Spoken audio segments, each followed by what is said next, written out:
What Erik ten Hag's new assistant has said about Cristiano Ronaldo, Marcus Rashford and other Manchester United stars.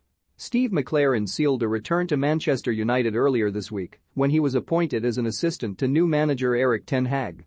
McClaren, who was by Sir Alex Ferguson's side during United's treble-winning campaign in 1999, worked with ten Hag at FC Twente. Former Ajax coach Mitchell van der Gaag, who was a centre-back during his playing career, has also joined ten Hag's coaching team at Old Trafford. Ten Hag, McClaren, and van der Gaag have signed 3-year contracts at United and will hope to fire the club to success following a miserable period. Manchester United have gone 5 successive seasons without winning a trophy and recorded their lowest ever points tally last season, finishing 6th in the Premier League. McClaren left his last permanent job in 2019 and has been a regular pundit on TalkSport and Sky Sports since he was sacked by Queen's Park Rangers 3 years ago. As a result, the 61-year-old has already delivered his verdict on a number of Manchester United players, including club legend Cristiano Ronaldo and struggling forward Marcus Rashford. To view this video, please enable JavaScript and consider upgrading to a web browser that supports HTML5 video. Many people are saying that he is the problem, but he's the solution.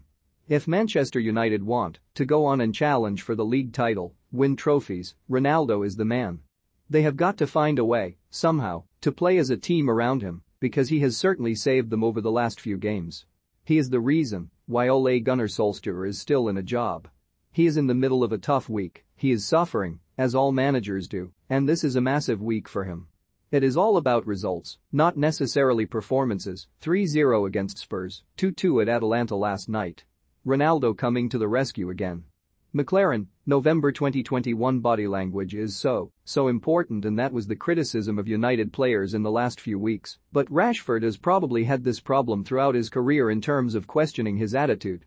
He gets deterred too easily and doesn't fight through bad moments. He doesn't stay in the game. If he's not having a good game, he's not having a good game. If he's not having a good first half, he'll never have a good second half. I just look at him and think that boy needs help, off the field and through the manager. He's better for England than he is for Manchester United. Somebody needs to give him the tools to come out of the bad times because he doesn't know how to and stays in it. It's a cloud above the head, or even in the head, that he can't get out of. January 2022. Wow, what a player.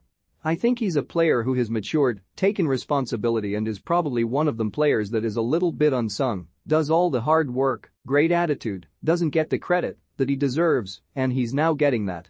You put him on the field and he delivers. He's a Manchester United player, 7 or 8 out 10 every week. That's what makes a Manchester United player. He breaks up play, he's box to box, he's got energy, attitude, can deal with the ball, gets into the box, and can score goals. He's doing very well. The only problem is he's Scottish. McClaren, January 2022. Donny van de Beek is exactly like Frank Lampard in his heyday. He gets in the box, scores, assists, his goal record of 1 in 3 is fantastic. He's an excellent player.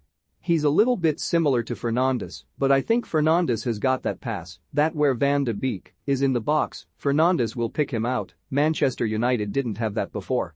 McClaren, September 2020. I've been watching Bruno Fernandes recently and he's disappointed. He's disappointed because he's been taken out of the middle and he's out on the right-hand side. I saw it last week against Newcastle when he went out wide, and I'm seeing it again now. His body language is not good, he's not getting involved. He needs to be in the game, and on that right-hand side he's not moving from there. He's got to move from there, he's got to get his head up and get back into the game and affect the game. McClaren, October 2020. They targeted Lindelof, and I think Harry Maguire is a bit cleverer and can cope and get in the right positions. They went 1v1 behind him every time. Wilfried Zaha, Andros Townsend, Jeffrey Schlupp, and he couldn't cope with it. When you dominate possession and you're playing in the opponent's half, there's a lot of space in behind you, you've got to have pace. Manchester United, yes, going forward have got pace, but at the back they're lacking pace, and it was exposed on Saturday by Palace. They need that pace. That would be my priority looking at that team. Please get somebody at the side of Maguire that has got pace because they couldn't deal with 1v1s. McClaren, September 2020. After Crystal Palace defeat, Eric Bailly on both occasions is the culprit. Mistakes, bad defending. Ilkay Gundogan gets in front of him for the first Walker cross and should have scored. The second? He has a chance redeem himself and he doesn't. They are wicked crosses in and very difficult to defend, yes. Those are the mistakes he keeps making, and it's costing goals.